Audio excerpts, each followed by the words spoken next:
Hi. Fundamentals of social research എന്ന ടോപ്പിക്കിലെ ഒന്നാമത്തെ ബ്ലോക്കിലെ രണ്ടാമത്തെ യൂണിറ്റാണ് ഇന്ന് ഡിസ്കസ് ചെയ്യുന്നത്. ചാപ്റ്ററിൻ്റെ പേര് positivism as a method, critic of positivism. 19-ാം നൂറ്റാണ്ടിലെ പോസിറ്റിവിസത്തിൻ്റെ ഉത്ഭവം മൊണ്ടസ്ക്യൂവിൻ്റെയും ഫെർഗൂസിൻ്റെയും കൃതികളിൽ നിന്നാണ് ഉണ്ടായിട്ടുള്ളത്. അവർ അനുമാനങ്ങളെക്കാൾ വസ്തുതകൾക്ക് പ്രാധാന്യം നൽകി. അക്കാലത്ത് അവരുടെ സമീപനം വിപ്ലവകരമായിരുന്നു. എംപെരിക്കൽ നോളജ് അഥവാ അനുഭവജ്ഞാനം, അനുഭവത്തിലൂടെയും പരീക്ഷണത്തിലൂടെയും മനുഷ്യൻ്റെ അറിവ് ഉടലെടുക്കുന്നുവെന്ന് തത്വചിന്തകരായ ബേക്കൺ, ലോക്ക്, ഡെസ്കാർട്ട് എന്നിവർ വിശ്വസിച്ചു. അനുഭവത്തിലൂടെ തെളിയിക്കാൻ കഴിയുന്ന അറിവ് മാത്രമേ സത്യമാകുന്നുള്ളൂ എന്ന് അനുഭവശാസ്ത്രജ്ഞർ പറഞ്ഞു. എന്നാൽ അനുഭവങ്ങളെ അറിവാക്കി മാറ്റാൻ എളുപ്പമല്ല. ഡെസ്കാർട്ട് ഇന്ദ്രിയാനുഭവത്തിൽ വിശ്വസിച്ചിരുന്നെങ്കിലും ഗണിതശാസ്ത്രത്തിൽ നിന്നും യുക്തിയിൽ നിന്നും അറിവുണ്ടാകുന്നു എന്നും അദ്ദേഹം വിശ്വസിച്ചു. പോസിറ്റിവിസം മനുഷ്യൻ്റെ യാന്ത്രികവും നിഷ്ക്രിയവുമായ വശങ്ങളിൽ ശ്രദ്ധ കേന്ദ്രീകരിക്കുകയും നിരീക്ഷണത്തിലൂടെയും പരീക്ഷണത്തിലൂടെയും സമൂഹത്തെ പഠിക്കാനും മനസ്സിലാക്കാനും കഴിയുമെന്ന ആശയമാണ് എംപെരിക്കൽ നോളജിലൂടെ മനസ്സിലാകുന്നത്. കൺസെപ്ച്വൽ ഫ്രെയിംവർക്ക് അഥവാ ആശയപരമായ ചട്ടക്കൂട്. ചില ചിന്തകർ മനുഷ്യരുടെ സഹജമായ കഴിവുകളെക്കുറിച്ചുള്ള ആശയം ഇല്ലാതാക്കാൻ ആഗ്രഹിച്ചു. ആളുകൾ പരിസ്ഥിതിയിൽ രൂപപ്പെടുന്നുവെന്ന് അവർ അഭിപ്രായപ്പെട്ടു. യുക്തിസഹമായ നിഗമനങ്ങളിലൂടെ അറിവ് നേടാമെന്നും മതപരവും നിഗൂഢവുമായ ചിന്തകളിൽ നിന്നും മോചിതനായാൽ യുക്തി വസ്തുനിഷ്ഠമായ ധാരണയിലേക്ക് നയിക്കുമെന്നും ചിലർ വിശ്വസിച്ചു. എന്നാൽ ജ്ഞാനോദയ തത്വചിന്തകർ ഈ വീക്ഷണത്തോട് യോജിച്ചിരുന്നില്ല. Positivism as method. പോസിറ്റിവിസത്തിൻ്റെ പരിണാമവും ഏകീകരണവും ഫ്രഞ്ച് സാമൂഹ്യശാസ്ത്ര പാരമ്പര്യത്തിലാണ്. പിന്നീട് ലോകത്തിൻ്റെ മറ്റു മേഖലകളിലേക്കും എത്തി ശക്തമായ ഒരു ശാസ്ത്രശാഖയായി മാറുന്നു.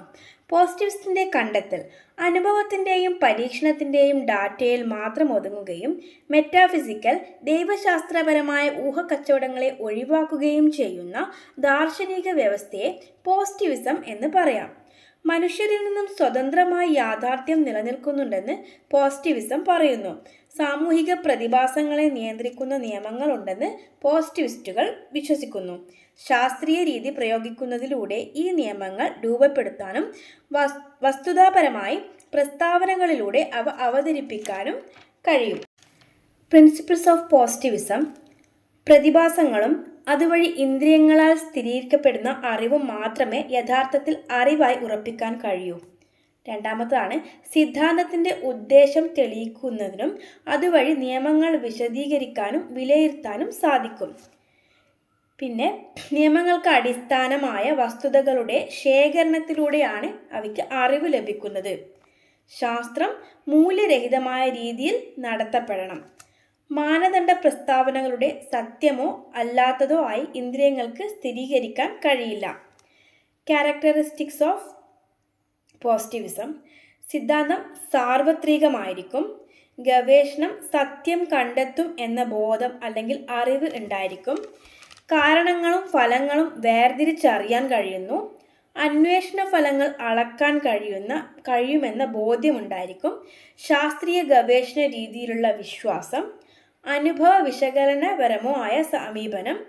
അറിവ് നിരീക്ഷിക്കാനുള്ള കഴിവിൽ വിശ്വസിക്കുന്നു. വസ്തുതകൾ കണ്ടെത്തുന്നതിനുള്ള ലക്ഷ്യം. ഒരു സമഗ്രമായ സാർവത്രിക സിദ്ധാന്തം സ്ഥാപിക്കുന്നു. ശാസ്ത്രീയ രീതി അവിടെ പ്രയോഗിക്കുന്നു. നെക്സ്റ്റ് വരുന്നതാണ് positivistics view of reality. Positivism as a method എന്ന് പറയുമ്പോൾ സാമൂഹിക പ്രതിഭാസങ്ങളെ പരിശോധിക്കുന്നതിനുള്ള ഒരു പ്രധാന രീതിയാണ് പോസിറ്റിവിസം. ആശയങ്ങൾ തമ്മിലുള്ള ബന്ധത്തെ ഇത് പ്രതിനിധീകരിക്കുന്നു. നിരീക്ഷിക്കാനും മനസ്സിലാക്കാനും കഴിയുന്ന വശങ്ങൾക്ക് മാത്രമേ ആധികാരികതയുള്ളൂ എന്നാണ് പോസിറ്റിവിസ്റ്റുകളുടെ വാദം. പോസിറ്റിവിസം ആൻഡ് ഓണ്ടോളജി എന്ന് പറയുമ്പോൾ പോസിറ്റിവിസത്തിന് അടിസ്ഥാനം നൽകുന്ന ഓണ്ടോളജിയുടെ അടിസ്ഥാന അനുമാനങ്ങൾ സാമൂഹിക പ്രതിഭാസങ്ങളിലേക്ക് നയിക്കുന്ന സാഹചര്യങ്ങൾ വ്യക്തമാക്കുന്ന സിദ്ധാന്തങ്ങൾ നിർമ്മിക്കുന്നതിൽ ഗുണം ചെയ്യുന്നു. Next, the epistemological foundation of positivism. ഇവിടെ സയൻറ്റിഫിക് ലോസ് ആൻഡ് നോളജ് പറയുന്നത് എപ്പിസ്റ്റമോളജി എന്നത് തത്വചിന്തയുടെ ഒരു മേഖലയാണ്.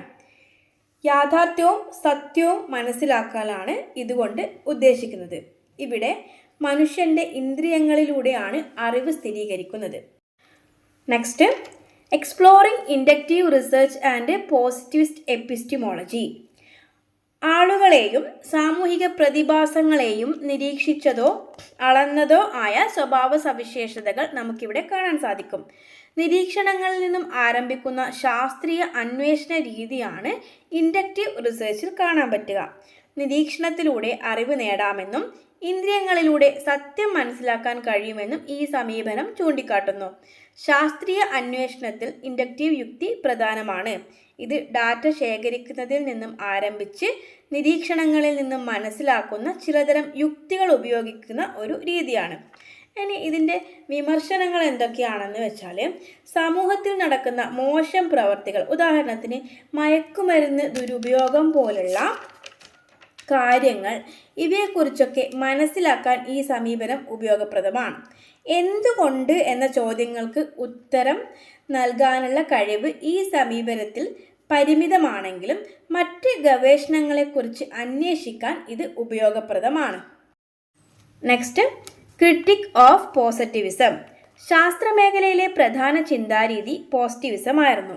മനഃശാസ്ത്രം, സാമൂഹ്യശാസ്ത്രം, ആശയവിനിമയ ശാസ്ത്രം, രാഷ്ട്രീയ ശാസ്ത്രം തുടങ്ങിയ സാമൂഹിക ശാസ്ത്രങ്ങളിൽ ഗവേഷണം നടത്താൻ ഇതായിരുന്നു ലളിതമായ രീതിയെന്ന് വിശ്വസിക്കപ്പെട്ടു.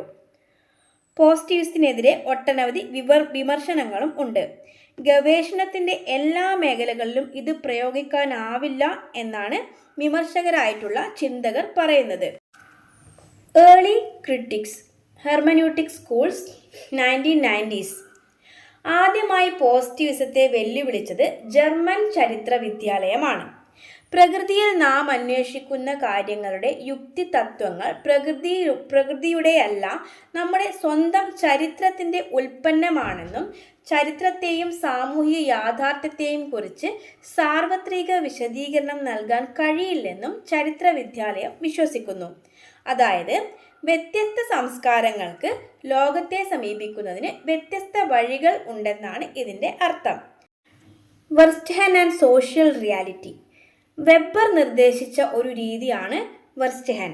അതായത്, സമൂഹത്തെ അന്വേഷിക്കുകയും മനസ്സിലാക്കുകയും ചെയ്യുക എന്നതാണ് ഇതുകൊണ്ട് അർത്ഥമാക്കുന്നത്. സാമൂഹിക യാഥാർത്ഥ്യം വ്യാഖ്യാനിക്കാൻ ഈ സമീപനം നമ്മെ സഹായിക്കുന്നു. നെക്സ്റ്റ് വണ്ണാണ് Frankfurt school in 1930s. Criticism on logical positivism. Frankfurt school തത്വചിന്തകർ പോസിറ്റിവിസത്തിൻ്റെ ഫലങ്ങളെ വിമർശിച്ചിരുന്നു. സ്വാതന്ത്ര്യം, നീതി, സഹിഷ്ണുത ഈ ആശയങ്ങളുമായി പോസിറ്റിവിസം ബന്ധപ്പെട്ടിരിക്കുന്നു എന്നത് ഫ്രാങ്ക്ഫർട്ട് സ്കൂൾ വിമർശിച്ചു. പോസിറ്റിവിസത്തിൻ്റെ വികാസത്തോടെ ഈ ആശയങ്ങൾക്ക് അവയുടെ പ്രാധാന്യം നഷ്ടപ്പെട്ടു എന്നവർ വാദിച്ചു. എന്നാൽ സോഷ്യോളജിയെ എപ്പിസ്റ്റിമോളജിയിൽ നിന്നും വേർതിരിക്കാൻ അവർ ആഗ്രഹിച്ചിരുന്നില്ല. എല്ലാ അറിവുകളെയും ഒരു പ്രത്യേക ചട്ടക്കൂടിലേക്ക് ഉൾക്കൊള്ളിക്കാൻ ശ്രമിക്കുന്ന രീതി ശാസ്ത്രത്തിൻ്റെ മൂല്യത്തെ പരിമിതപ്പെടുത്തുമെന്ന് അവർ കരുതി.